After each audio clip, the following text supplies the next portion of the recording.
Hello, so welcome to a DSP video, another DSP video. Now, I got good news and I got some bad news. I got a comment on my last video saying, Theo, when you talk, you can't really talk at the same time with DSP because you can't hear either one of you. So, I've been trying to play the volume levels and I still can't find a good medium. So, it's probably because I need a mic, which I don't have. I'm using my internal MacBook, so that's probably part of the issue. I mean, that is still going through here, so it's not like, it's getting that kind of stuff. But I found out where the echo was coming from. So I fixed that, so there's not going to be an echo on DSP's end. I found the problem, because since I have, this connected to a TV, this is a computer, this is, the TV where DSP is. I had the audio being taken from the TV and the computer at the same time, so I guess it took it as double. I don't know. It was something weird like that. So I fixed that issue. But as far as me talking over DSP thing, I think I'm just gonna have to pause it. But know this: if I do talk at the same time as he's talking, it's probably gonna be nothing important. But if you want to listen to DSP, then yeah, I'll try to not do that as often. Because I know I didn't like that either when Tevin did it. But I know sometimes Tevin does that as well, and it drove me insane. But it hasn't been as bad. But yeah, I'll try not to do that. Yeah. So there you go. Let's get started.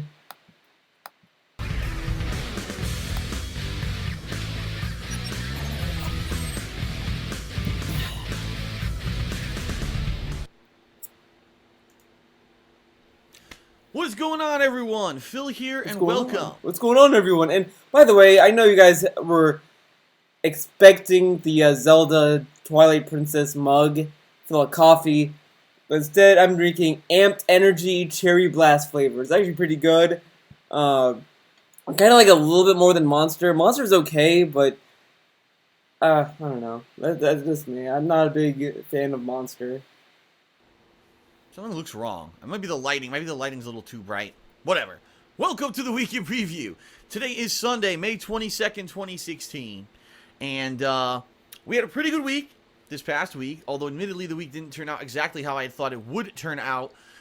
Especially considering how bad one of the games was that I played. But we had great, engagement in a lot of stuff that I did this past week. Even though it wasn't necessarily all about gameplay, there was a lot of fun stuff to happen.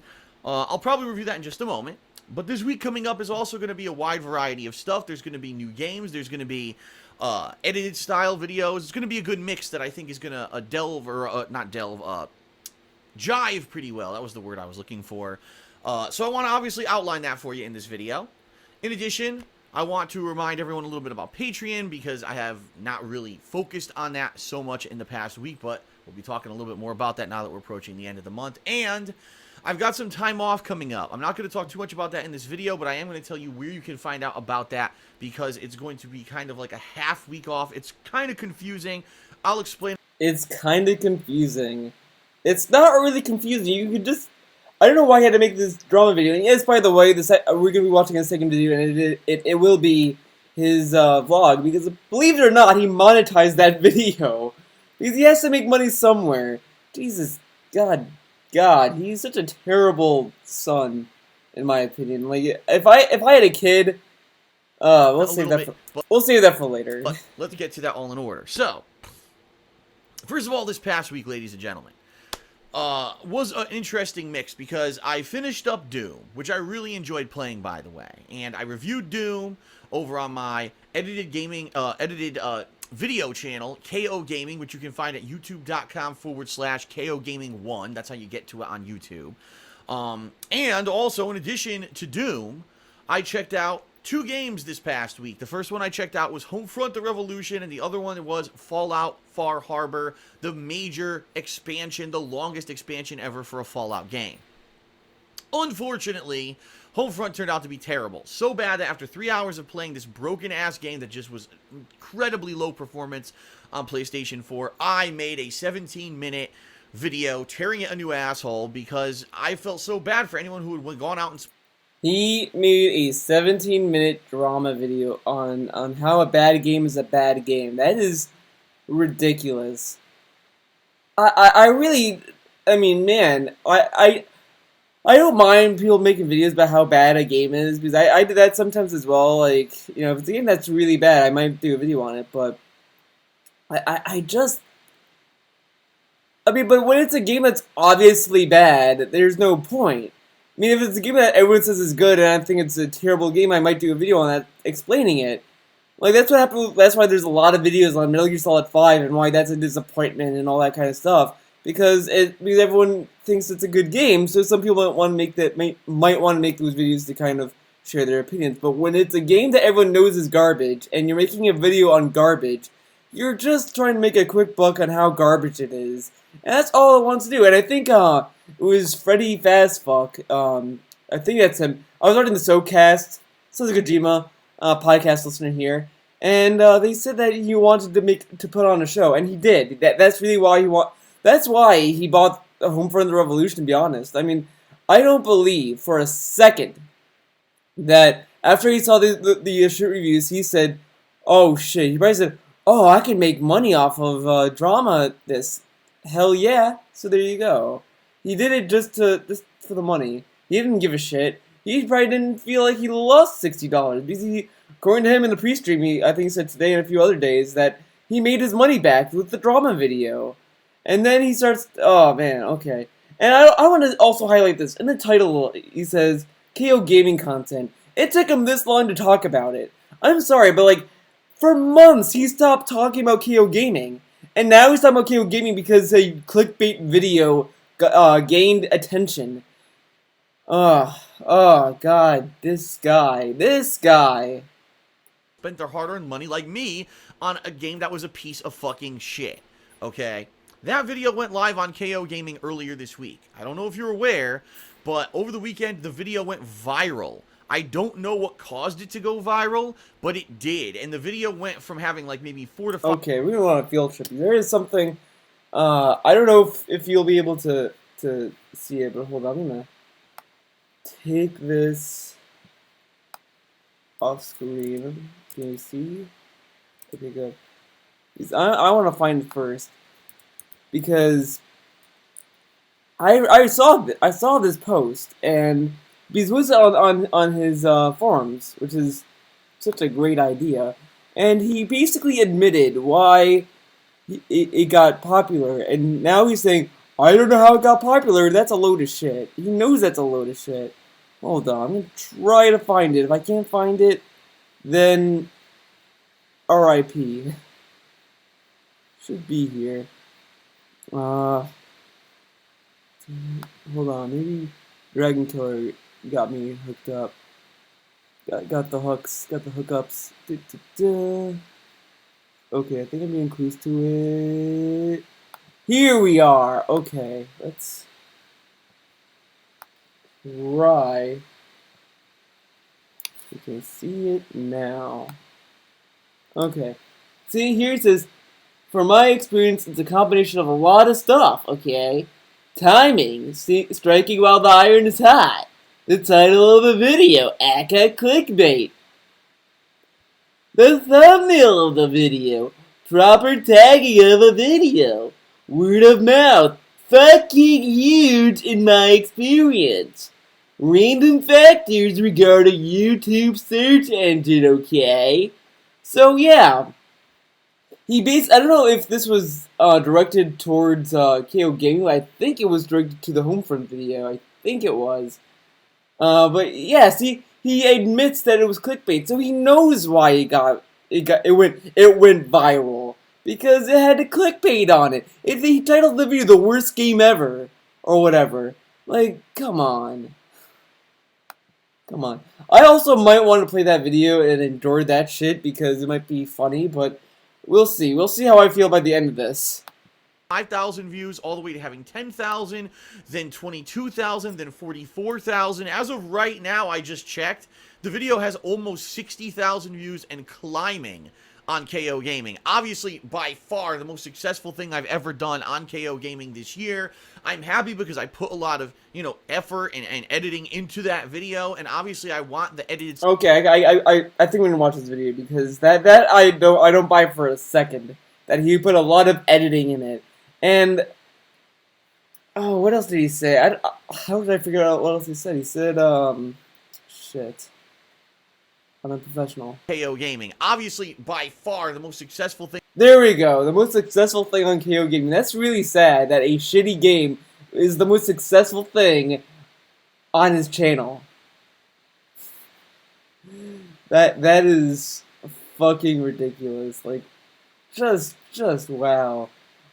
Let's go to my channel. I'm gonna show you the most successful video on my main channel. I'm not gonna do my DSP channel. Let's look at the most successful video that I think is successful. The one that I feel is successful is my Kill la Kill review. 25 views.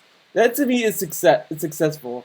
Because the commentary stuff isn't really anything that's like, oh, look at what I did. Because the commentary shit is just that commentary. It's just, oh, look at me. I mean, this was pretty successful. I like the and that kind of would make me want to do this. I think I'm due to do another The Explains video. But anyways, yeah, I think my Kill la Kill review is the most successful video I've done. I have older videos that has way over that, but my most latest videos I've done, I think this is the most successful. The one that I started actually doing. Even though this I didn't really do much effort in, which kind of pisses me off, to be honest. But because my usual reviews, to get the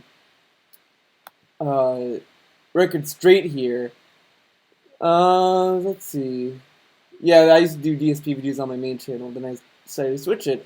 Yeah, like the order review and my Ruby reviews.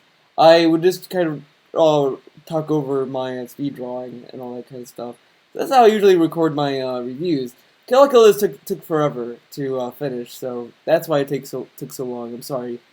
To go on a little sidetrack, but yeah, that's just really sad that is what is the most successful video. I mean, at least with Kill la Kill, I mean, it's a good show, and I'm glad that people actually liked my review.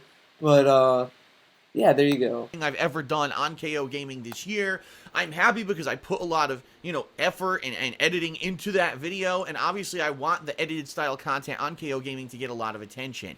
I've gotten something like 1,500 new subscribers, if not more, during the course of this week because of this video. So, obviously, as a direct result of the success of the edited stuff on KOGaming, I'm going to do some edited stuff this week, which we're going to talk about in a moment. I think you're going to like what I have in store for you, okay? But if you haven't seen that video yet, I recommend you do. See, look, like, now he wants to make focus on KOGaming when he should have done that to begin with. Because, like, yeah, your channel will always get low views. This channel is not even it's all... I don't think it's even a year old. It's not even a year old. It might be close to a year old in a few months, but yeah, I started putting videos here, and of course, like, if I want people to come here, I'll have to, like, kind of put effort in, somewhat effort. But even my main channel, if I go back to my main channel, I put effort in all my videos, or at least I try to put effort in all my videos, because I know that I have to make the case to the YouTube viewer that they should come and watch. Just because some people might not want to watch it, that doesn't mean, oh, well, no one wants to watch it, I'm just going to stop. Like, you should never stop. Like, oh my god, this guy cannot run a third channel. And I knew it was going to happen like this, that he's only motivated by big number of viewers and subs. But since it didn't get that, he was just like, he didn't feel motivated. And that's kind of sad, because I get more motivated, when I go to my main channel, when I see low views, that motivates me to do more, to work more on videos, or I just don't give a shit about views, and I just kind of do a video that I want to make. DSP is kind of the example when people say you should never try to please everyone when you make something, because when you try to please everyone, you're gonna end up like DSP, where you're gonna just not have anything grow or evolve on your channel or whatever you're working on. And that's really what DSP's weakness is, that everything he starts never grows. He claims that he has changed as a YouTuber, but nothing has really changed. It has like, at this point, I think it has like over 1,500 likes and crazy amounts of comments. And it's interesting to see how when one random video somehow goes viral for whatever reason, how popular it can get and how it can bring attention. Because that's exactly how I got popular on YouTube the first time around. Back in 2008, 2009, 2010, my videos would somehow show up in a search engine and go viral, and a ton of people would watch them and start talking about my stuff. And it seems to have happened again, only on a completely different... Wait, his videos somehow ended up on a search engine? My videos end up on the search engine because when you upload a video, it shows up on the search. But yeah, my videos might be buried. Like, look, we'll do a demonstration. I'm just gonna search Kill review. Let's see how long it takes to get to my review. By the way, that's a good review of Kill. I do like Demo's anime review. That was actually a really good review of Kill. I'm just gonna go to the first 4 pages. How about that? That sounds fair. See, okay. My channel's not showing up. My video's not showing up. Channel 4, page 4, not channel 4. Whoops. Page 4. Yeah, see, my review isn't there. Let's go to the last page, or at least try to get to the last page. Let's see if my review shows up there. See, like, I don't know where my review lies. I mean, it's probably somewhere in between, like, you know, since we went to, like, Kung Fury is probably somewhere between there. But yeah, like, my review won't show up because I'm not a known channel. Yeah. So, there you go. But it does show up, it's just it gets buried. But I think, he was partnered with Machinima, so he has a better chance of being shown. Different YouTube channel than the one that I usually focus on. So, check it out, okay? Now, I also played Fallout Far Harbor DLC. It lasted almost around 14 hours of gameplay.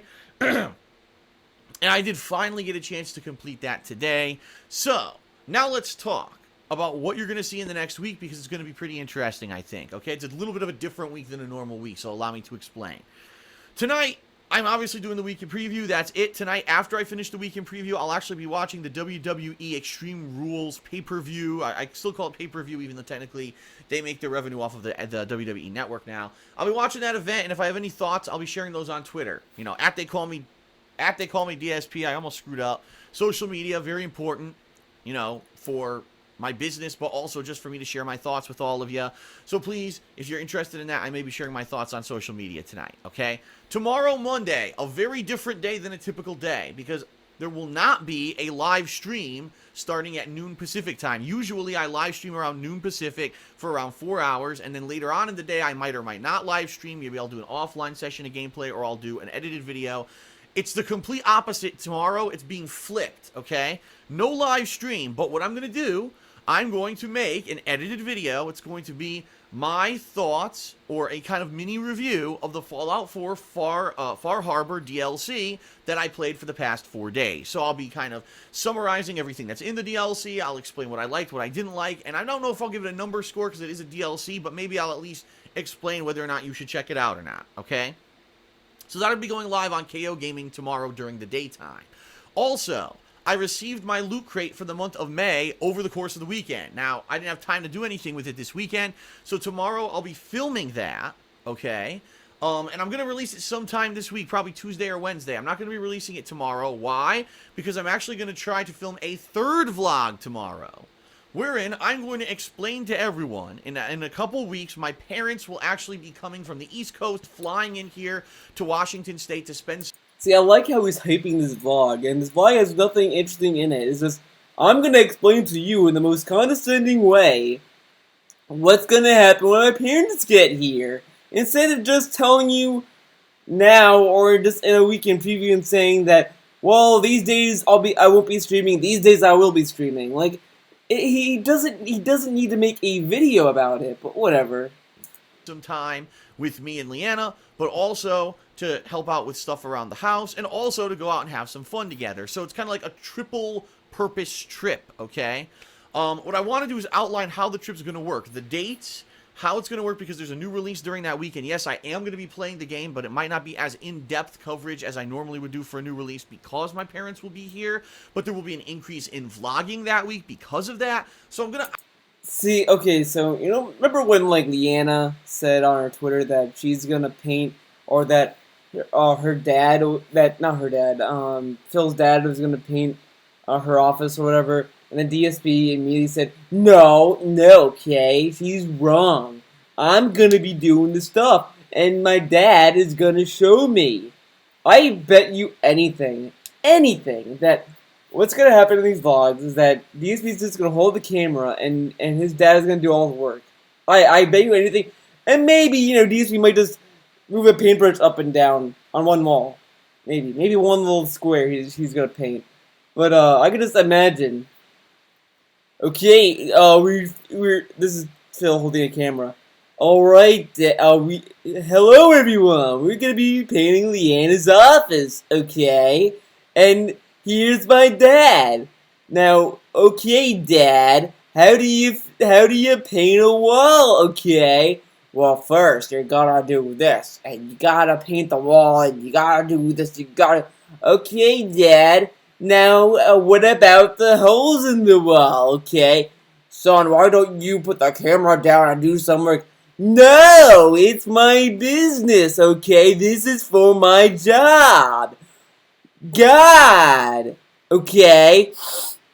I'm doing this for the people at home so they know what to do, okay? Okay, well, why are you rocking back and forth? It's because of my herniated disc, Dad, remember, okay? Son, you don't have a herniated disc, that's a load of shit. Dad, come on, man, my back hurts! Outline all of that in a special video that I release tomorrow. So that way people will know 2 weeks ahead of time what to expect. Not that all of a sudden in June this week hits and where's Phil? He's not live streaming. Where's the gameplay? Where's the videos? You'll know what's going on because I'll have made the video to explain ahead of time. Alright? So, tomorrow, first half of the day, my mini review of the Fallout Far Harbor DLC on KOGaming. I'll be recording the Loot Crate unboxing, but we'll be releasing that later this week on the King of Hate Vlogs. But right here on the King of Hate Vlogs, you will see a special video explaining this upcoming visit from my parents so you know what to expect, alright? Very nice. Now, the reason I said that Monday is the opposite of a normal day is because there is a new release tomorrow. It's Overwatch on the PlayStation 4, if that's the console I'm getting it on. And it's being released early. Like, it was supposed to be originally released on Tuesday. They're now releasing it on Monday, and they're opening the servers, I believe they said at like 5 p.m. Pacific time or something like that. Now, of course, you know exactly what's going to happen. God. At 5 p.m., everyone will try to play Overwatch at once, and there'll be queues, and people will be getting dropped from the servers, and it's going to take probably a couple hours for it to settle. I've decided to do a launch night stream of Overwatch, okay? It's going to be at 6:30 p.m. Pacific time, if it works. If it doesn't work and the servers aren't working, oh well, then it'll have to wait till Tuesday. But I'd like to do a launch night stream of Overwatch. Now, for those of you who watched my stuff earlier this month, you know I already played Overwatch. I played the beta the first week of May.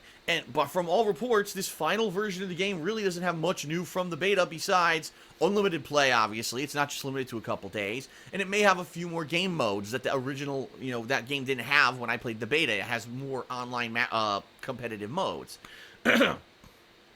So, really, what I'd like to do with Overwatch this week, and I'm tossing this out to all of you. I hope that you're listening and, you're interested, because this is going to be more of a different thing than what I'm used to doing, all right? Usually for a multiplayer game, what I would do is play it for a day or two, all right, whatever, and that's it, and I move on. Here's what I would actually like to do with Overwatch, quite honestly.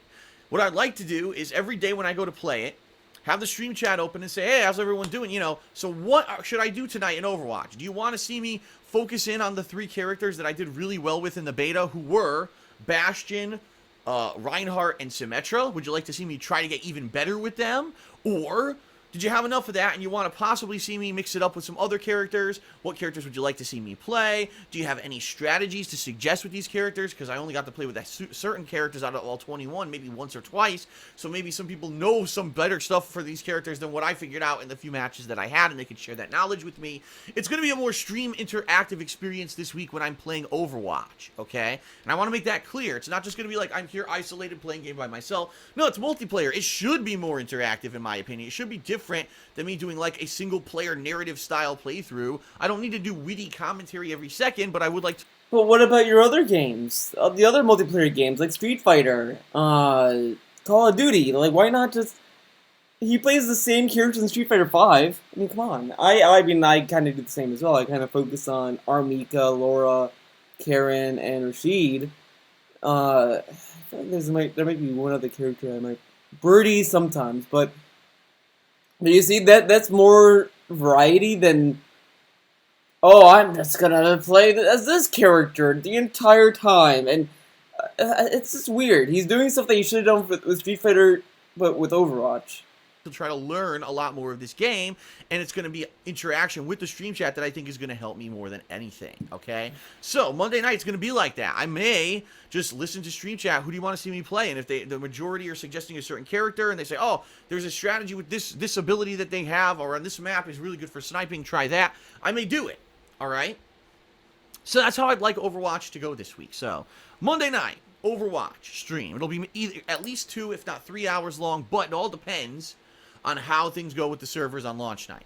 Tuesday, I'm going to leave this in the hands of the viewers, all right? Tuesday, there is another new release, Teenage Mutant Ninja Turtles. Now, this is a game by Platinum Games, the same people that made games such as Bayonetta, games like, what was that, Metal Gear Rising Revengeance, and more recently, last year, they made the Transformers game. However, it needs to be said the people that made the Transformers game are not the same people who made this Turtles game. It was a different portion of the Platinum Games dev team, so it's not going to be the same style of game, all right? From what I'm to understand, Ninja Turtles is four-player co-op at all times. Now, if you don't do four-player co-op, you can switch between the turtles and control them all on the fly, but obviously it makes more sense to do co-op in this game. And it's online co-op only, by the way. It's not like I got a friend over and we... I mean, is he saying that he can only do online co-op gaming? Because if the game is online co-op only... Ugh, yuck. Come on. We can't have couch co-op anymore? TMNT was great for that. I mean, the original games had couch co-op. Why can't this game have couch co-op? Ugh. You do this, it's online co-op only. I am looking, seriously, for if there are people who are going to buy this game on PlayStation 4 this week, who are very seriously interested in doing cooperative gameplay with me. Well, right? On Xbox One. Obviously, you know what times I usually stream. Around noon Pacific time, and then if I do stream at night, it's around 7 p.m. Pacific time, okay? You know my time frames. You know, usually it's around 3 to 4 hour first stream, a 2 hour second stream. Based off of feedback of, number one, of people who are serious and want to play with me, with co-op for this game. Apparently, from what I've heard, there's like 7 to 8 or 9 missions that are, and they're all like anywhere from 15 to 30 minutes long each. So you're not talking a super long game. You're probably talking like 5-6 hours tops, okay? I would consider doing co-op with people, but I need to know who's available. You know, if you're available, you can contact me many different ways. Email me, darksidefell@hotmail.com. You could tweet me, @theycallmeDSP, but I don't know what the amount of tweets that I get if I'm going to be able to see it. You could try private messaging me. Some people already have my information on places like the forums or on Patreon. You could try private messaging me there, all right? And hopefully what I'd like to do is possibly do a cooperative playthrough of that game this week. If not, I'll play it by myself, but it would be nice if I could coordinate a couple people who kind of have a similar schedule than me and want to jump in with the playthrough, all right? I just like how why not just throw this with the Patreon appreciation? Why not just do that? Why... He's doing a co-op with fans for free, but when it... Oh my god, wait. What? So, I'm going to leave it in the hands of the viewers. I'm going to make a poll on Monday night on Twitter. Do you want to see me play Ninja Turtles or more Overwatch on my longer gameplay stream, the earlier one on Tuesday? And based off of the voting, that's what's going to happen, okay? Now, my goal this week is to balance Ninja Turtles with Overwatch. So every day I'm playing each game, but maybe I'm splitting the days, all right? Now, here's what I would like to do. By the end of this week, I would like to have gotten enough gameplay in of Overwatch that I could maybe do a few videos on either like a tips video. Here's some tips for Overwatch that I discovered after playing for the launch week. Or if I've played with certain characters enough, I'd like to actually do like basic tutorial videos. Like, I'll be honest with everyone, after playing the beta, I really feel that right now I could make a tutorial video on either Bastion, Reinhardt, or Symmetra, or all of them. Make one video for each. But I haven't played the game now in 3 weeks. It would be nice to have a nice refresher before I think to do something like that. But that's the kind of stuff I want to do for KOGaming. That's the kind of stuff I wanted to do for KOGaming months ago with Street Fighter V, but because Street Fighter V had such terrible connectivity issues the launch week... Why can you just do that now, then? Well, why can you make that video series now? Like, oh my god, like, the fucking excuses, dude. These excuses are awful. He could've... I still see people doing tutorial videos for Street Fighter V. Hell, I see tutorial videos for Skullgirls still, and Skullgirls is old as shit. And he's like, well, dude, I can't do it because it's not the launch week for Street Fighter V. He could do a fucking tutorial level. That's such an excuse to not do something. Just... why? Overwatch doesn't even deserve it, because Overwatch is a fucking... I don't know. I don't really give a shit about Overwatch, to be honest, so... I'm probably have a little bias, but the thing is that with Overwatch is that he hasn't played the game a lot. And he's not really into those kind of games as much compared to, Street Fighter. At least with Street Fighter, he had a history with Street Fighter, so he could have made a video, but he didn't. He didn't. What a... and I didn't get to play nearly as much as I wanted to. It went by the wayside, and I said, fuck it. Unlike everyone else who played Street Fighter V and went nuts for it, I had other stuff to do. So I didn't have time to drop everything and play it for 4 weeks straight so I could finally get this stuff working. No, I had other stuff to play. Oh, that's his excuse. He had other stuff to play. Not like he complained in a few days that he had nothing to do, and KOGaming had no content. No, he had nothing to do. He was too busy. He was just really busy. He couldn't just take the time to make a video for KOGaming. No, KOGaming has to be convenient for DSP gaming for it to work.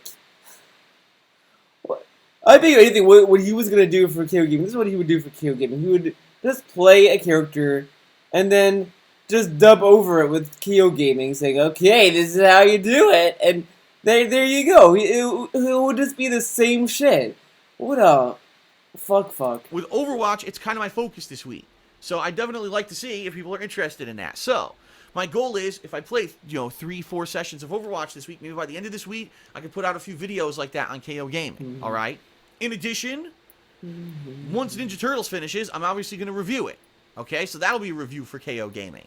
I'm actually probably not going to review Overwatch. What I probably will do, if after playing it for the week, I have like a thoughts or an updated thoughts video on what I think about the game now that it's retail released, I'll probably do that. But I've already did kind of an impressions video on Overwatch earlier this month. You can see that on KOGaming right now if you want to. It's live. And if this really is the same game, I don't know what I could really add too much to it from what I initially said, simply because if it's the same game, there's not even that many there's no new characters, and there might not be any new features, then what additionally am I really going to have to say about it? You know what I mean? Take a sip. No, but then why do it then? Why do a second impressions video then? He did no impressions video on any Nintendo game, but he will do 2 impression videos on Overwatch? God, come on. So that's the goal for this week. Getting stuff done on Monday before Overwatch launches. Special, Overwatch launch night stream. Playing Overwatch and Ninja Turtles all week. Balancing them every day. Possibly doing co-op in Ninja Turtles. Doing more interactive stream kind of stuff when I play Overwatch all week. And then by the end of the week, putting out a few edited style videos for KOGaming. I think this could really work, especially, like I said, with the momentum I have on KOGaming right now. I have thousands of people watching the videos on there that never watched them before. Because, by the way, that Homefront video, sure, it brought in some almost 60,000 views, but the views spilled over into a few other videos, like my Doom review and my Uncharted review, and those are getting thousands.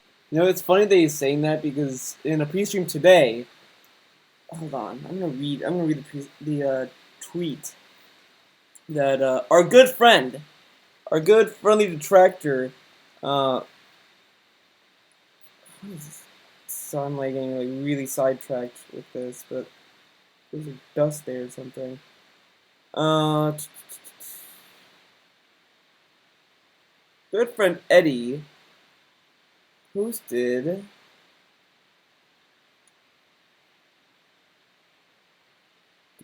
that he was just bitching. Let's see. The guys.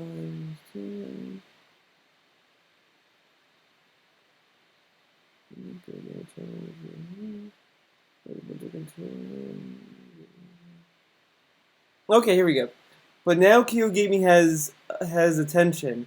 It's like pulling teeth, whining about poor views on the reviews on KOGaming when he improved them. See, he's still bitching about today. This was tweeted 1 hour ago, and he was complaining about views on his reviews. But here he's like saying, "Look at the views. My KOGaming is saved." Like, what a load of garbage. Like he's really talking like as if his fans are his parents, and they're like, "All right, Philly, what's your report card?" Oh man, like, god damn, what a fucking sleazy motherfucker. Of additional views as well. So now is the time, right? Strike when the iron is hot. If I'm going to put in effort into that channel, now would be the time, and hopefully it takes off. Okay? So, that's my goal for this week. Near the end of this week, I'll have to see if there's a new DSP Trizit available. I'm not sure yet. During the weekend, I don't know. Here's the thing. Next week, we've got the Witcher 3 DLC. It's called, what was it, Blood and Wine, I believe. And also, there's the new One Piece Burning Blood game. I've heard the Witcher 3 DLC is like 30 hours long, if you do all the content. If you just do the story, it's probably a lot shorter than that, a la maybe the realm of 10 to 15 hours long, but apparently there's so many side missions and so much stuff in this DLC, people are saying it's 30-some hours long. Do I really think that, number one, all people are going to want to see that last week of May into June is going to be Witcher 3? No. Number two, if I did play all Witcher 3, I'd be missing out on this One Piece game, which is a game that I've never played before. Plus, at the end of that week, so we're talking around maybe June 3rd. I think that's it's Friday, June 3rd. I'm going to be doing my Indie Games Marathon for Patreon. So now we're going to talk a little bit about Patreon. People who pledge to my Patreon, I always point the wrong way. People who pledge to my Patreon, there it is, in the month of April, have nominated a ton of indie games for me to participate in during this Indie Games Marathon that's going to happen probably right now on June 3rd, okay? Tonight, right when I'm done with this video, I'm creating the poll on thekingofhate.com by which those same patrons from April will now be voting on the most highly nominated games. Games such as Rocket League, Salt and Sanctuary, Hotline Miami 2, and that's just a few of the ones I pulled out of my butt that I saw on the thread. There's tons of them, so what I have to do right now is make a list and say, okay, this... Okay, look, everyone, if you already have a forum account there, I know a lot of people don't want to make a forum account because they want to keep their IP a secret, like me. I didn't make a forum account because I didn't want DSP to know my IP. If you have an account, please vote for Hotline Miami 2.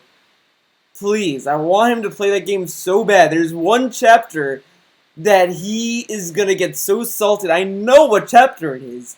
It's the one where you play like the military guy. You go through the fence and all that shit. I hated that level because it's so hard. It was so hard for me to beat. So I would really love to see him play that game. Please make Hotline Miami 2 a reality. I want him to play that game so bad. Because Hotline Miami 1 is like the easiest game compared to 2. This one was voted this many times, this one was nominated this many times, and make an actual poll. So patrons, as of tonight, you'll be able to vote on thekingofhate.com, so get to voting on that, alright? The other thing is that this month, the big thing for patrons for May is that if you pledge $5 or more, alright, and we hit our funding goal, which we've hit every month so far, so I feel kind of positive we can do it this month, there will be a special multiplayer event for patrons in July. It will be multiple days, it'll span multiple games, such as Overwatch, Doom, Uncharted 4, Street Fighter 5. It looks like we may be adding Rocket League and maybe adding Plants vs. Zombies Garden Warfare 2, if possible, okay?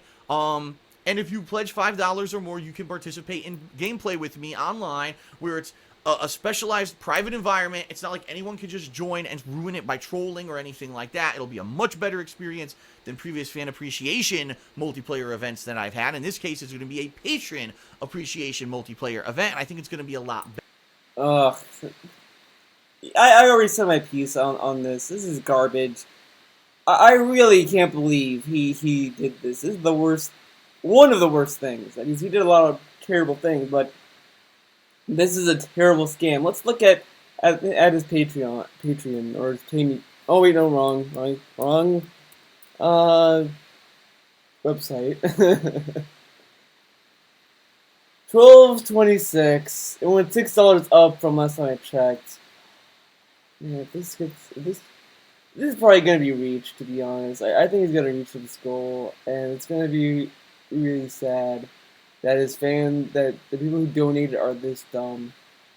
I'm sorry, but if you are paying for this goal, you're an idiot. I'm sorry, you're an idiot. You are an idiot. You're the kind of people DSP wants to trick. Better, all right? But the thing is, you have to pledge, and you have to pledge by the end of this month. So right now it's the 22nd. You got a little bit over a week left. I hope we hit the goal, because this is something completely different from what I usually do on Patreon.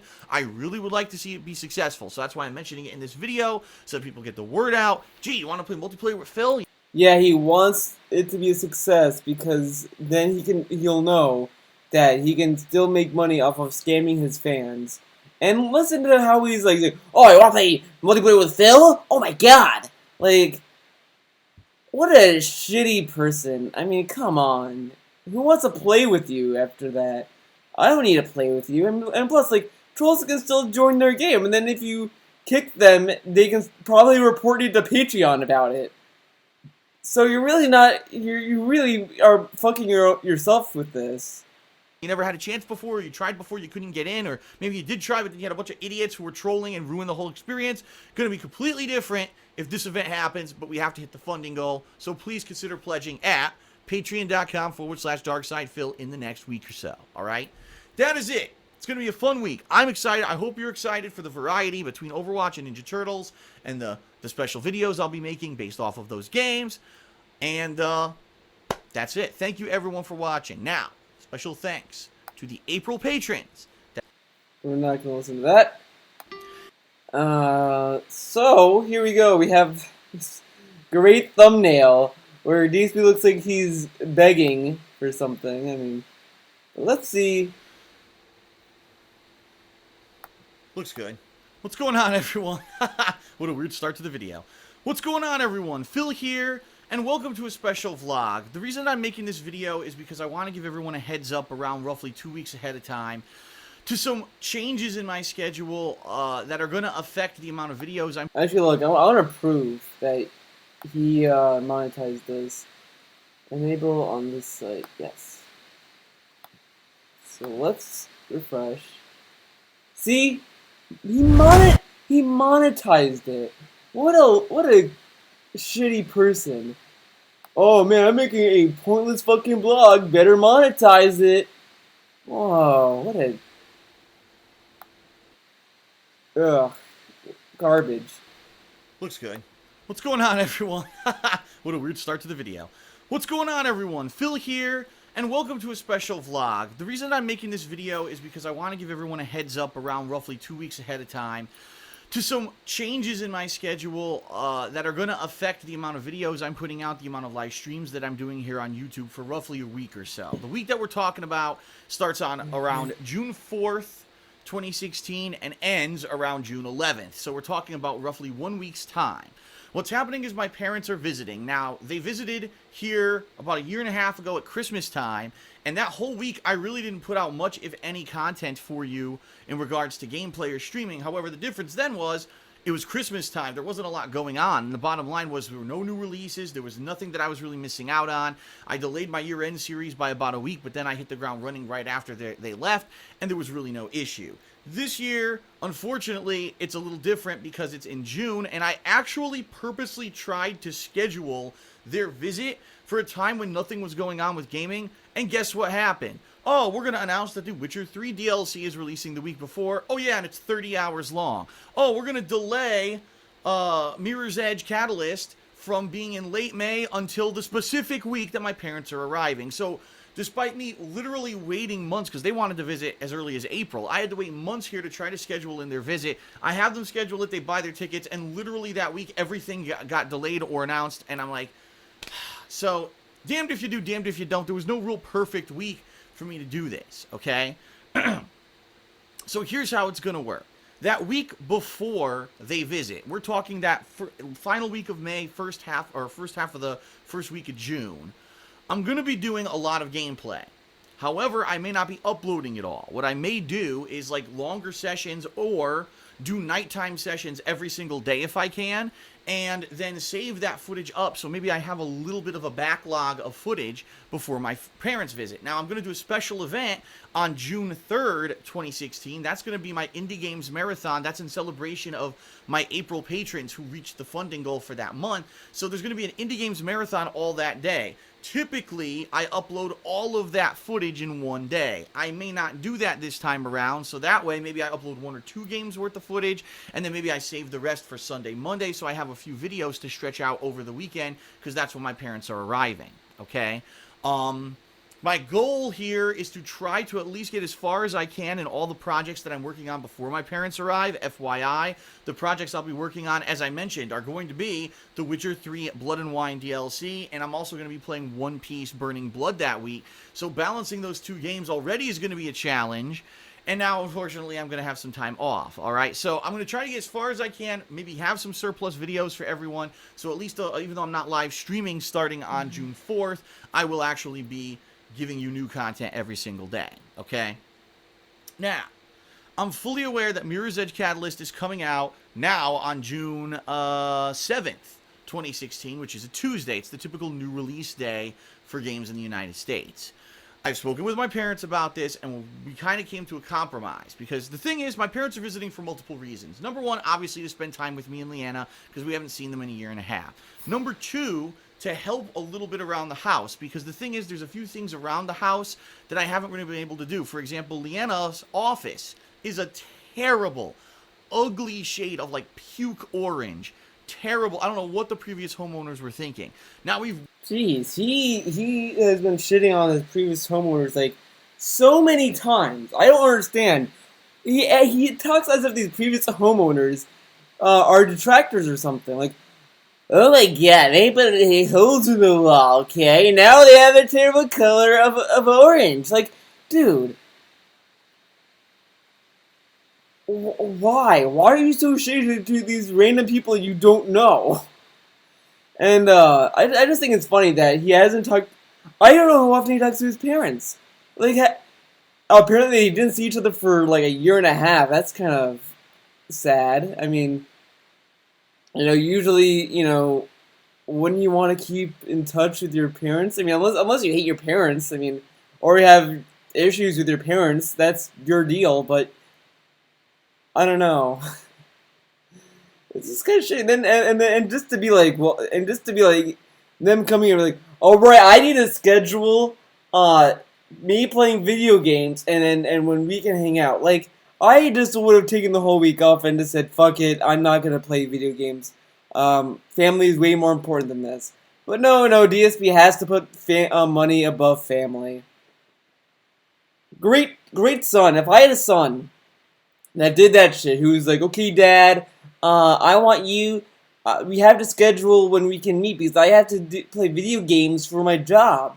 I would be like, look, son, you're spending time with me. Get off the fucking video game, and you're gonna help. You're gonna help paint your girlfriend's room. We're gonna do all this. We're gonna spend some quality time together. If you tell me that, oh, you need to play a video game, well, your video game calls are going out the fucking window. I mean, it's just kind of shitty to have a son that he doesn't even sound that appreciative of his family.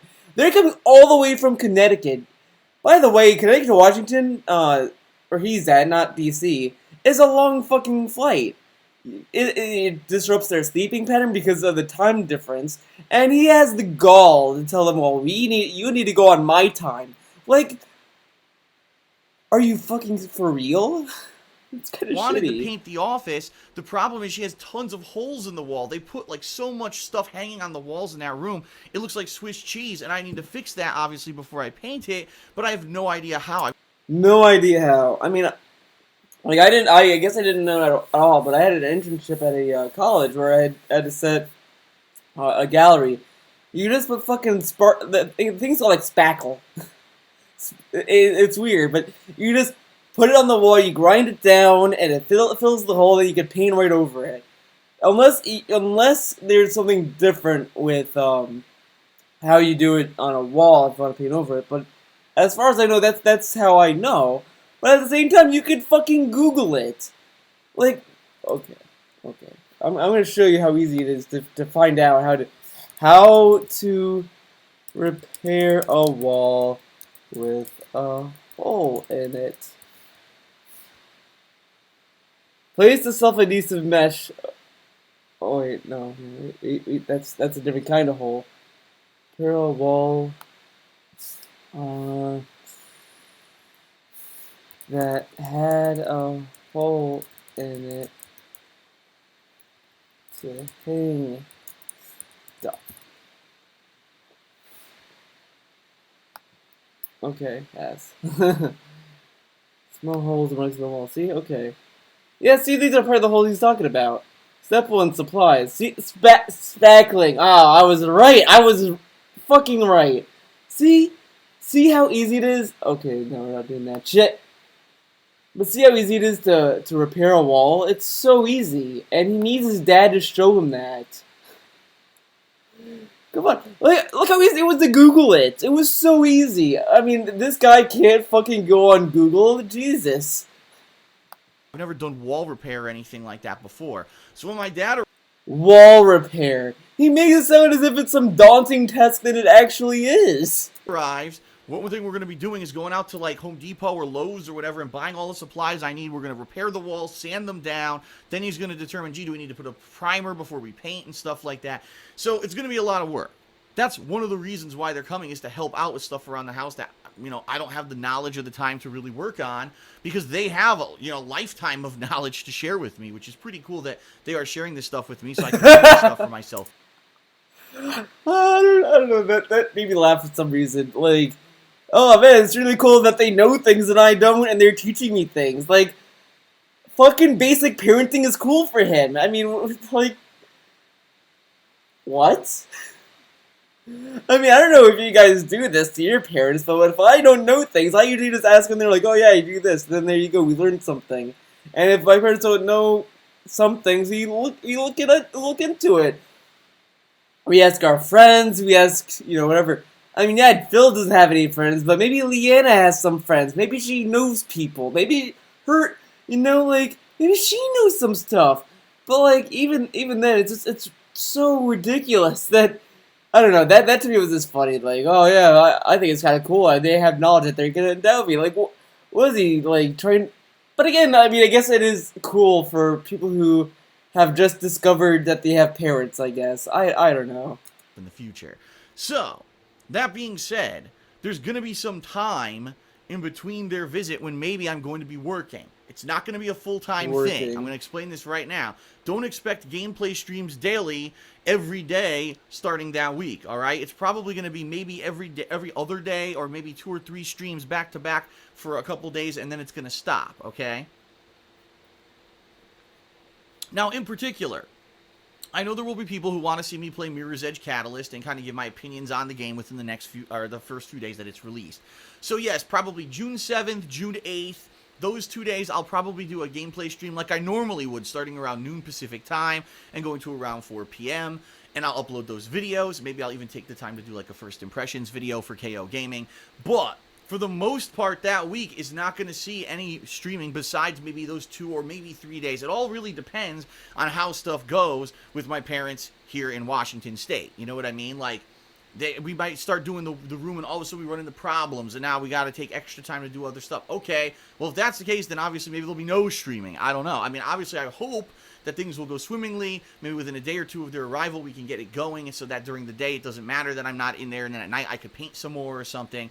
We'll see. We'll see how it goes. But primarily, I want to spend time with my parents. I haven't seen them in a year and a half, and we got a lot to talk about in regards to my business, in regards to my future, what's going on with them and the family. I gotta tell my business. Mom, Dad, I promised people that I would make Project 7, and then I didn't deliver, okay? I kept the money. Dude, he's probably gonna tell them the best parts of his business, not the worst parts, obviously. But, like, he doesn't... Yeah, so, like, yeah. Does he not talk to his parents at all? Like, he just kind of doesn't talk to them? Wow, that's kind of sad. That's just sad. It's really nothing else than that's just pathetic. Because if I talk to my parents here and there. I mean, come on. He doesn't talk to them at all. Come on. And stuff back home, and also I want to go out with them a few times. I already talked to them about maybe going to dinner. Like, look, frame of reference. My mom, she was from Greece. She immigrated here, way back in the day, like in the 60s or whatever, 70s. I don't know when she exactly immigrated, but she was here, and her mom was still in Greece, and they still talk to each other. Two people on the side on like the other side of the world have more communication than he has with his own parents that live just a few states over. That's so pathetic. I'm sorry, but that's sad. Oh man. A few times, be cooking a few times because my mom makes amazing home. Oh my God, he's having his mom cook? What a great son! What a great son! I mean, your mom flies all the way over to Washington. They're probably jet lagged from that flight, and you're gonna have them cook for you. Usually, the host is who cooks for the guests. They are guests. They're not like. Oh my God! What a fucking asshole! But then again, he made his own girlfriend cook for him when she was sick. So the only thing that he cooks is the sauce, guys. Made Italian lasagna. Oh my God, I love it, and I haven't had it since Christmas of 2014. Italian lasagna. I'm sorry. I had a lot of lasagna last year, and I hate it. I have a restraining order on lasagna. I can't. I'm still like traumatized by it. But that's a joke. It's just yeah. Man, who cares about Italian lasagna, but whatever. So I'm dying to have some more, so she's probably going to make that. So what you will see this particular week of June 4th to June 11th is the possibility of increased vlogging content. Increased vlogging. He's going to increase his vlogging volume when his parents are here. Instead of just saying, like, okay, well, I'm not going to do any vlogging. The only vlogs I could see him do is, like, doing, like, okay, this is the room, this is where we're going to paint, and this and that, and then just end it there, and then... at the end, like, this is the end. But he's not gonna fucking do that. He's gonna do every process of it, probably. He's gonna have his dad do all the work, and he's just gonna hold the camera. I'll probably make some videos while we're painting Leanna's office to show you exactly what's going on in there and show you, gee, I just learned how to do this, and here's what we're doing, right? Maybe there'll be some vlogging or, if not vlogging, social media. I might take some pictures on Instagram of stuff we're out eating and stuff like that. So... you can actually count on some interesting stuff going on that week that has nothing to do with gaming with this visit, alright? Now, ultimately, I don't want people to be thinking, wow, Phil's going to be putting out hundreds of vlog videos and stuff like that. It's nothing like that. It's not like we're going on a vacation together and we're going to a theme park. And no, my parents are getting on the old side. They're not even that mobile anymore. So, no, we're not going to see... Oh my God, wow. He just told 3,607 people that my parents are old and they're fragile and this, that. Like, what a fucking asshole. Like, have some dignity for them. Like, he makes them sound as if they're, like, hunched over and they're, like, on walkers and shit. I bet you think they could probably go on a roller coaster and still have their bones intact. I mean, how old are they? Are they 90 years old? Are they over 100? I mean, what a fucking asshole. What a terrible son! He makes a vlog. Like, this is just awful. He makes a special announcement video about his parents visiting in June. So he's making a pointless vlog that he could have just said in, like, 1 minute on his weekend preview. He's making his parents sound like they're weak old people, that is complete garbage, which is completely disrespectful to the people who raised you. I mean, have some fucking respect, Phil. God damn, that's so shit. And then he chuckles at the end of it, like, oh, like come on, that's garbage. I mean, I bet you anything. I bet you anything. The only reason why he probably doesn't talk to his parents is because probably his parents don't like talking to him. They probably don't like him that much. They probably they're just like, man, I can't believe we're gonna see Phil again. I mean, this kid is ungrateful. I mean, he wanted that Wolverine toy so badly that he called us dummies. Ugh, like, come on, man. Anything like that. It's mostly going to be stuff we're doing around the house or going out to dinner, all right?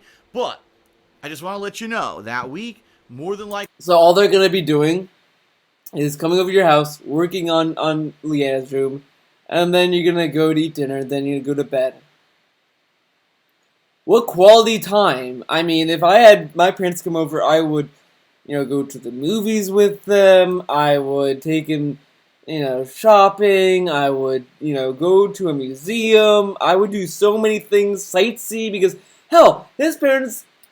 I mean, I guess they did some sightseeing when they were there in Christmas, I guess. But, they could do other stuff. But no, they can't because they're old, and they're fragile old people, and they can only paint. They can only paint and cook. That's it. That's the quality time. Like, wow.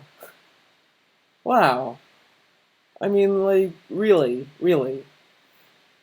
Not a lot of video game coverage, all right? Mostly what you're going to see is stuff left over from the week before that I saved up to upload during the week, and Mirror's Edge Catalyst, which I hope to play maybe 2 or 3 sessions of that week, and maybe an impressions video of it. Now, my parents are going home on the 11th, so that means starting that Sunday, the 12th, boom, I have to basically try to get back into the swing of things, because if you're not aware, that 12th is the first day of E3. Bethesda's going to be doing their big press conference, I believe. And then every day, you've got 2 or 3 days where they're going to be talking all about all the stuff going on at E3. As usual, you're going to be able to get E3 coverage, all right here. And this is a big change. I'm going to explain this on DSP Gaming ahead of time. Typically, my E3 stuff I would put over on DSP Gaming. But DSP Gaming is a channel solely for raw gameplay now. I did it purposely this year. DSP Gaming, raw gameplay and live gameplay streams. The King of Hate vlogs where I talk about stuff. So obviously if I'm talking about games at E3, if I'm covering stuff at E3, this will be the channel where I'll do it. And then KOGaming is the channel where I'm going to do edited stuff. So if I edit gameplay together to do a review or reactions or a countdown or a top 10 or whatever.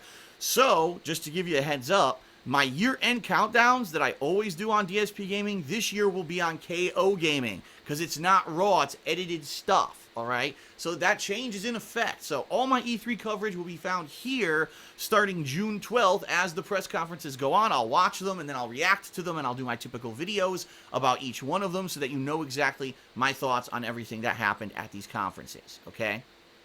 So that's the big announcement. June 4th to June 11th, my parents are visiting. There will be limited streaming. However, I'll try to have videos saved up that I'll upload a little bit longer, so at least you don't have, days with nothing going on. I am going to be playing Mirror's Edge Catalyst when it comes out, but it won't be full coverage like I usually do. It'll probably be like one limited stream for a few days until I get busy or, I just don't have time to do it. It may not happen at all. It all depends on what happens with my parents' visit, all right? But during that week, even though there'll be no or limited or no streams or limited gameplay content, there will be some social media stuff on Instagram and Twitter. And if I do some vlogging, that'll go live right here on the King of Hate vlogs. And then starting June 12th, my E3 coverage. And by the way, my E3 coverage will obviously be paired with other gaming. So if I didn't finish The Witcher 3 DLC, it'll resume that week. If I didn't finish Mirror's Edge Catalyst, it'll resume that week. So it'll be a balance of all that stuff during E3 week. And then we've actually got new releases starting the week after that, but we'll talk about that when we get to it, all right? So that's the purpose of the video. I hope it was informative for you. I hope now you'll understand what's going on and you won't get blindsided when that week comes. Oh my God, where's Phil? There's no live streams. What's going on? Where is he? That's why I'm making this video. Thanks for watching, and see you then. Peace out. Wow. Garbage. Let's see how much time I spent. An hour and 3 minutes. You know what? Fuck it. We're gonna go on. We're gonna go to watch his Homefront shit. Okay, it's a bonus. It's just a bonus. It's just a bonus, Freddy. So yeah, we're gonna do that. I'm just in a very good mood. How about that? Ladies and gentlemen, my name is Darkside Phil. I've been on YouTube for the greater part of 8 years, covering pretty much every major release that I could, ranging from console games that are huge AAA releases to small indie titles, the occasional PC release here and there, hell, even some handheld games.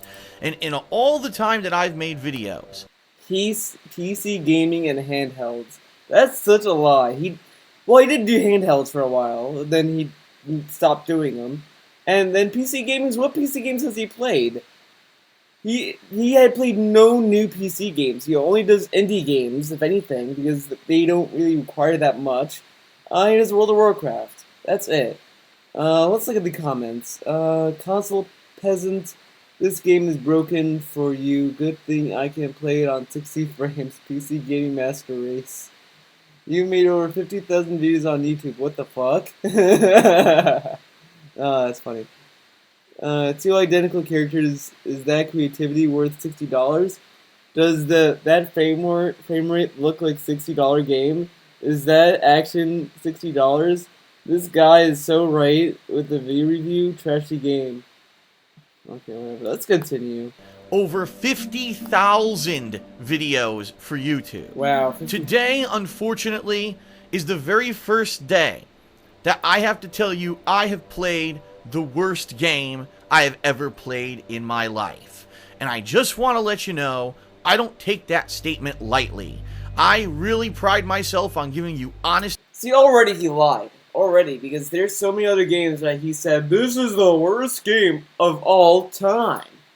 Like, this would have been a better video if it was on Star Fox, to be honest. If he did a disappointment video on Star Fox or any other game, it would have been probably better. But no, he decided to do the easy route and say this and then exaggerate everything he says for 17 minutes.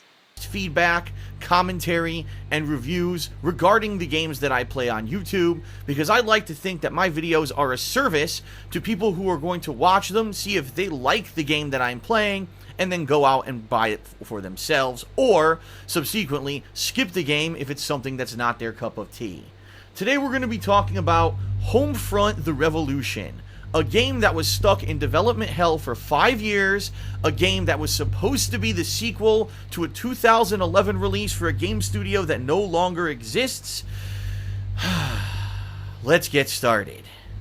Way back in 2011, a little game called Homefront was released. Now, admittedly, this game was not even a blip on many people's radar. I had the chance to actually check it out and found it surprisingly different from your standard first-person shooter, at least when it came to a few aspects of the story. The story featured a what-if scenario. What if America had been purchasing technology from North Korea for years? What if America had become completely dependent upon technology from North Korea, including not just electronics, but also military grades, such as helicopters, tanks, and weapons?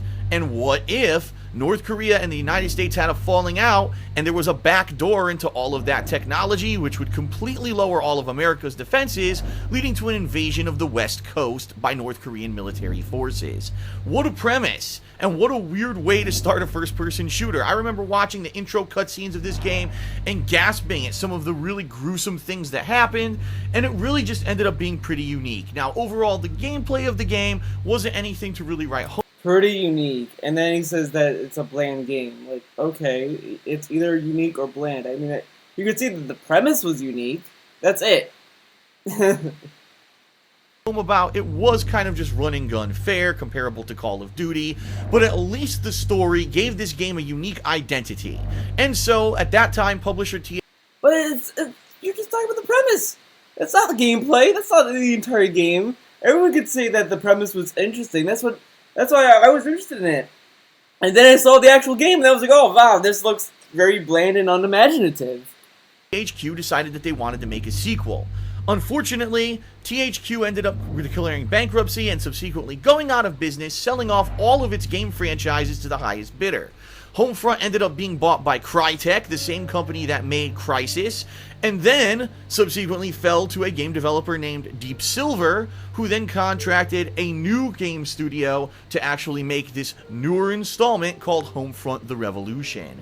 So it's been 5 long years that we've been waiting for this game to come out, and everyone's been wondering, what is it going to be? Is it going to be similar? Is it going to be different? We kept hearing rumblings from the game studio and from Deep Silver that the game got delayed twice. First originally supposed to be released in 2015, then being pushed to early 2016, and then finally being delayed until today, May 17th, 2016, and finally we were able to get our hands on it.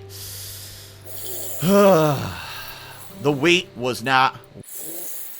Man, he loves that sound effect. He did that in Doom. I hate that sound effect. It's so douchey. Come on. Worth it.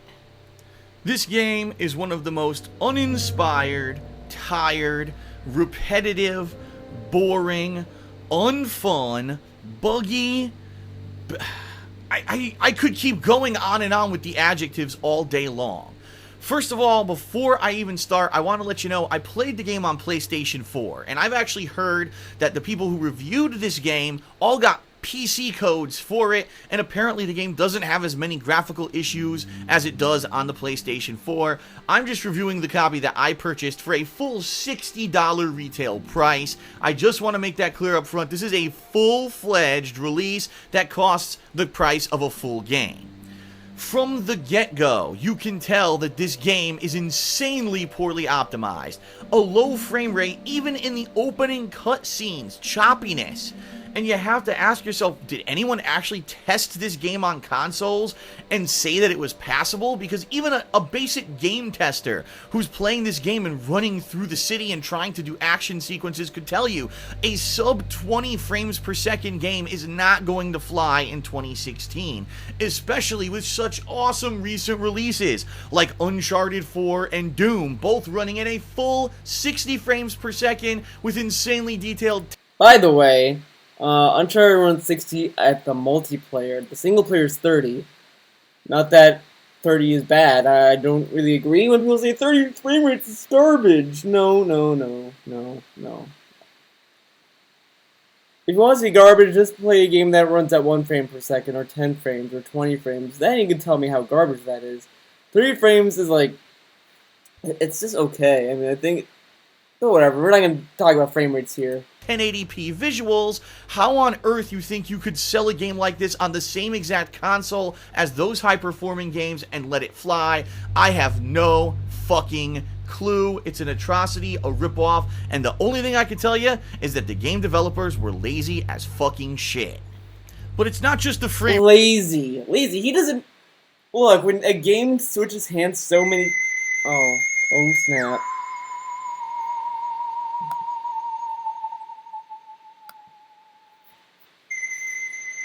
Hello? Hi, Mom. Yeah. I'm going to. No, but I'm going to.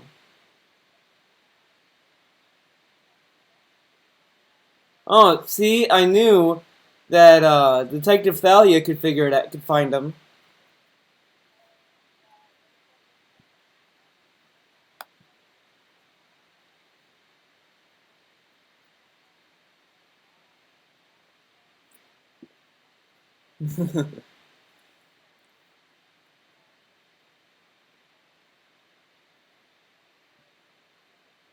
Okay. Yeah.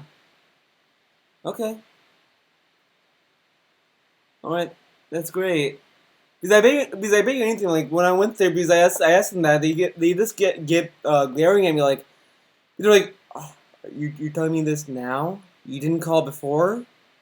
So I think they probably wanted me to call before, and then so they probably just said they couldn't find it just because yeah, well, I waited. I mean, I didn't tell them hurry up, go. I mean, I was just like, I made sure that they knew that I wasn't in a hurry, but they probably just wanted me to call ahead of time regardless. But they should have just said, well, if they wanted me to call ahead, they should have said, "Well, you're gonna have to call ahead next time. I can put the order in now, and then I can call you when we find it." I don't know why they decided to do this whole song and dance of going to the attic and not finding anything. But it is what it is. I mean, at least we have it now.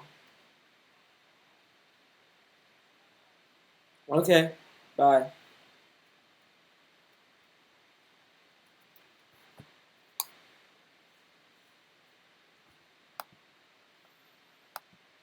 Sorry about that. I was talking to people. I was talking to my mom. Okay, see. Unlike DSP, I have good conversations with her, and it was great. It was great. It was good news. It was the best news I was waiting for all day. So let's get this rolling.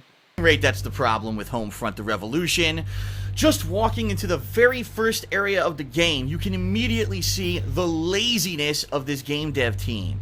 I immediately Okay, laziness. Now I remember what I was going to talk about, but laziness.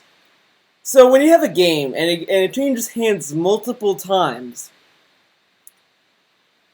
guess what? Things are gonna be shit. They're just gonna be shit because the budget gets mishandled, and people are taking work that's already been done and just kind of doing their own thing. So it's not really lazy because you don't know what happened behind the scenes. Anything could have happened behind the scenes. I mean, it's the same thing with Metal Gear. I said this, I think, in the video I talked about DSP's review of Metal Gear Solid 5, where people don't know what happened behind the scenes. They can only go up by speculation that people think that, oh, it's budget, Konami rushed Kojima, all this other stuff, and it could be any of those things. But there's no, like, proof of anything. So him saying that this is laziness is this, you don't have any proof of it. Because for all you know, this isn't laziness. It was probably like, they could have had strict deadlines. They might not have had enough time to test it. They might not, you don't know what happened behind the scenes. The saying that it's lazy is kind of an insult and gives no credit, or at least no benefit of the doubt for the developer. And I think that's kind of shitty, because the developers, as it is, barely get any recognition as is. Whatever. Two identical NPCs standing right the fuck next to each other.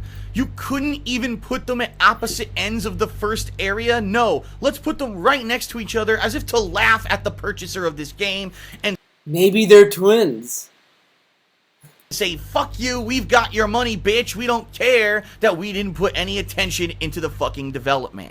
And you'll actually notice over the course of the game that most of the NPCs of those who are in the revolution, the rebel faction fighting against the North Korean invaders, are almost all the same characters repeated over and over and over. It's a joke, it's disgusting, it's incredibly lazy that they couldn't even be bothered to make more than a dozen characters for this game. What the fuck?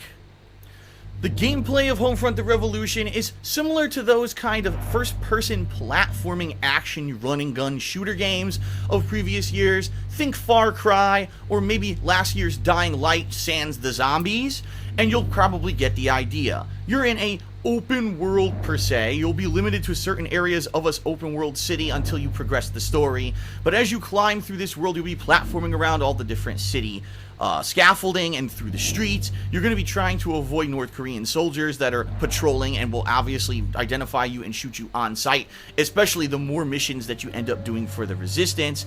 And pretty much that's the goal. Do little things throughout the city, completing story missions, completing some optional side missions, such as, oh, sabotage this, or save this random citizen on the street that's being harassed by a soldier, in order to earn money and upgrade points, so that you can get new weapons, new abilities, and new customizations for your guns. The one thing that they tried to do original in Homefront: The Revolution was a gun customization system by which you can modify a weapon that you've bought and turn it into a completely different kind of thing depending on the situation.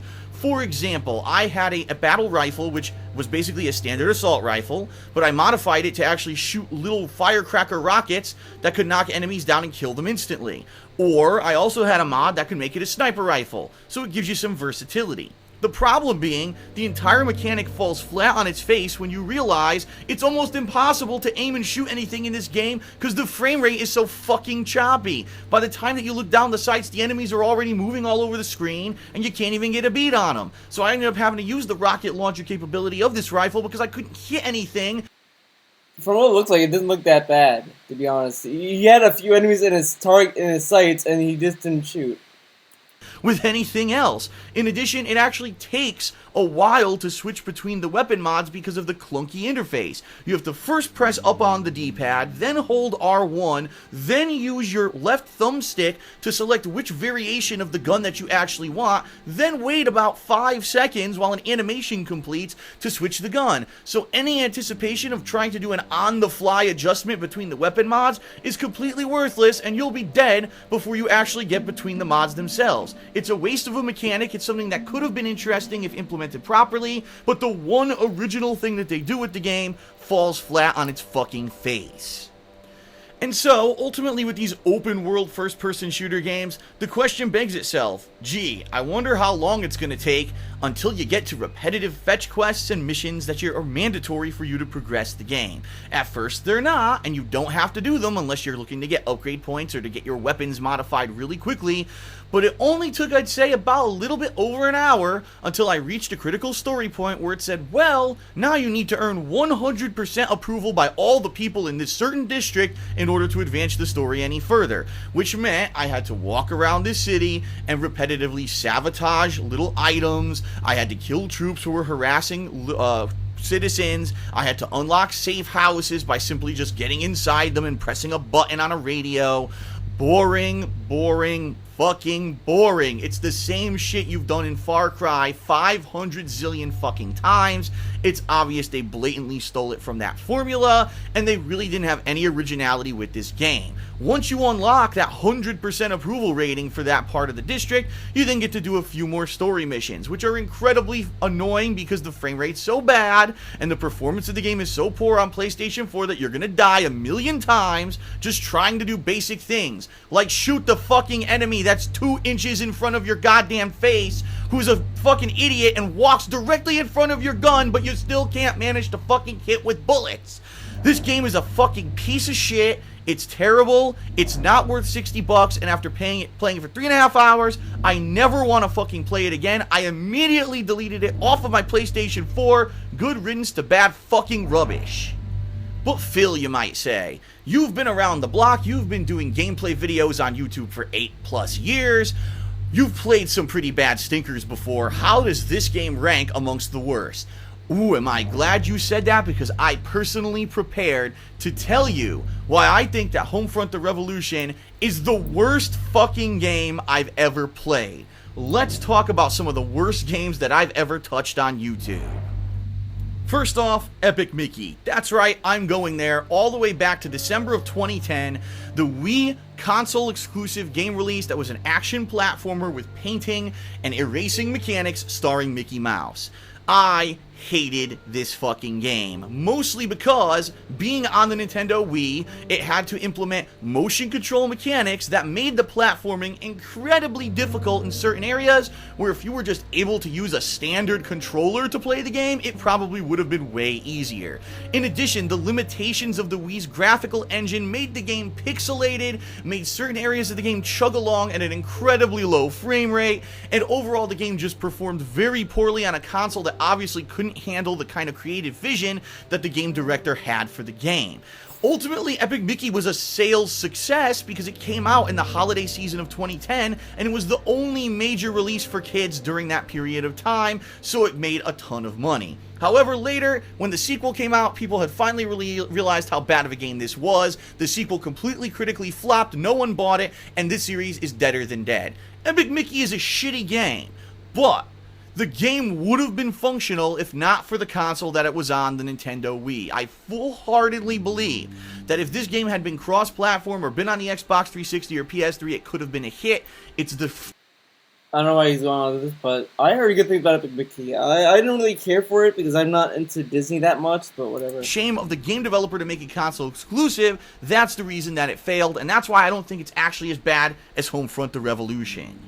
Well, what about Conduit 2? That's right. Actually, the month after I played the original Homefront on the Xbox 360, I played Conduit 2 on the Nintendo Wii. And boy, what a contrast between those two games at the time, being that Conduit 2 tried to be ambitious. It was trying to be a Halo-esque style of alien invasion shooter where you're fighting gauntlets of enemies, you're picking up unique weapons, you're using them against the enemies. It even had some unique gameplay features in it. The problem being, again, the game was a Nintendo Wii exclusive and the console could not handle what the game was trying to do creatively. It was plagued by terrible graphics. You couldn't even tell what things were at a distance, yet they were able to snipe you and insta-kill you when all you could see was a few fucking delayed or distorted pixels in the background of the game, making enemies unhittable. The frame rate chugged super low in parts, and because of this, it made the game almost impossibly difficult to beat. Of course, keep in mind the ending was complete crap, but never mind that. This game, probably again, much like Epic Mickey, would have been a better game if it had been developed on one of the more modern consoles, such as the Xbox 360 or the PS. See, there you go, shitting on Nintendo again. He had to shit on Nintendo in a video about Homefront. The Nintendo consoles can't handle anything. Like, it's a bad game. It's not the console's fault that the game is bad. There's a lot of good Wii games out there that run better. And it was really only the console, the Nintendo Wii, that held it back. And again, that's why I think Conduit 2 is not as bad as Homefront: The Revolution. Last but certainly not the best out of this stinky countdown would be Tony Hawk Pro Skater 5, which just released last fall of 2015. This game was a disgrace. A game developer that blatantly didn't care about what they were actually putting into their game and just wanted to capitalize on the license they had to the Tony Hawk franchise before they lost it at the end of the year. Tony Hawk Pro Skater 5 did everything possibly fucking wrong that they could do with a skating game. The gameplay literally degraded to that of a Tony Hawk game from the 1990s, having no story, no campaign, no actual selectable characters from the get-go that you would want to fucking play with or have any kind of difference between them. It was basically, no matter who you picked, you just going through very boring generic trials, doing things such as grabbing fucking ice cream cones or hitting fucking beach balls out of a stupid pool. You know, that's the things I think of when I think of Tony Hawk, right? No, not in 2016, especially because in the mid-2000s we had Tony Hawk games that were far better and had totally progressed the series past this. This was a total regression just for the sake of selling a game for $60. But the game ran at 60 frames per second and for the most part was fully playable. There were no issues there. Yeah, the graphics weren't the most detailed, but you could play the game, even though it was a shitty one, you could still play it. And again, that's why I think Tony Hawk Pro Skater 5 is still better than Homefront: The Revolution. And that, simply put, is why I think Homefront: The Revolution is the worst of the worst. Epic Mickey and What about Star Fox? Conduit 2 both had some creativity to them and probably would have been pretty good games if not console exclusives on the Nintendo Wii, which could just not handle the creativity that those directors wanted to put into their games. Tony Hawk Pro Skater 5 is a piece of shit, but at least it's a functional piece of shit. Homefront: The Revolution is neither. It's got no creativity, it's got no originality, it blatantly steals repetitive and boring gameplay from other games, and it's completely non-functional, low frame rate crap on the PlayStation 4. This game developer, Dam Breaker, whoever the fuck they are, should be ashamed of themselves. Deep Silver should be seeking to give refunds to everyone who bought this fucking game, and I can't imagine that anyone is ever going to buy a game from them ever again. To add insult to injury, I have to read this from Wikipedia, you won't believe it. In March of 2015, Deep Silver announced that Homefront: The Revolution was delayed until 2016 for the reasons that they wanted to ensure their development staff would have every opportunity to turn it into a best-selling title. What the fuck did Dam Breaker Studios do for a fucking year? Because they certainly didn't optimize the game, they certainly didn't add any kind of gameplay that's fun. They probably sat there with their thumbs up their motherfucking asses and spinning, saying, I can't wait for the money to pay off all the hard work that we didn't put. Wow, he shits on Deep Silver. Deep Silver makes a lot of good games. I mean, mean, they're not like the best developer, but you know, I think they did. They picked up on Saints Row. Saints Row 4 was actually a good game. There's bugs in there, and I mean, there's glitches, but overall, Saints Row 4 was great, except for Get Out of Hell. That was just, eh. But like this one game, and it's like, fuck Deep Silver, fuck him, and then I don't know, it's just kind of shitty. Put into this fucking garbage game. Oh, and Deep Silver should give refunds, like how you should give refunds for people who pay for Project 7. This is the worst game I've ever played. Stay the fuck away from me. Well, that's it, everyone. I certainly hope that you liked the video, and if you did, I'd ask that you please consider giving it a like here on YouTube. Please also check out the description of the video for my raw gameplay of Homefront: The Revolution over on DSP Gaming, my partner YouTube channel, as well as my Amazon associate link, and you can check out my Patreon as well. Thanks for watching, and I just think it's phenomenal, or funny, that he decided, I'm gonna shill my gameplay of it. This is a shitty game. Now watch me play a shitty game on my YouTube channel. Like, come on. Well, that's it. I think I watched enough of DSP for one day. This is an hour and 30 minutes. Thanks for watching this video. See you next time in another DSP video, maybe, or on my main channel, Theo does videos, and you can see non-DSP videos. I'm probably gonna work on a video discussing my thoughts on Shane's open letter on Ruby. He did that, so I might do a video about that at some point. But other than that, that's it. I hope you enjoyed this video, and I hope to see you again. Thanks for watching. See you next time.